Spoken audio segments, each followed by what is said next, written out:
أعوذ بالله من الشيطان الرجيم.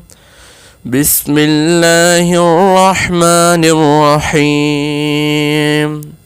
سبحان الذي أسرى بعبده ليلا من المسجد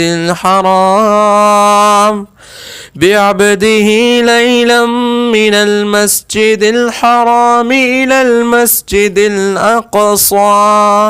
إلى المسجد الأقصى الذي باركنا حوله لنريه من آياتنا إنه هو السميع البصير.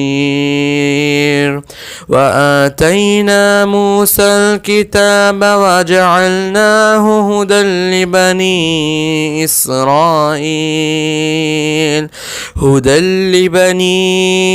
إسرائيل ألا تتخذوا من دوني وكيلا ذرية من حملنا مع نوح إنه كان عبدا شكورا.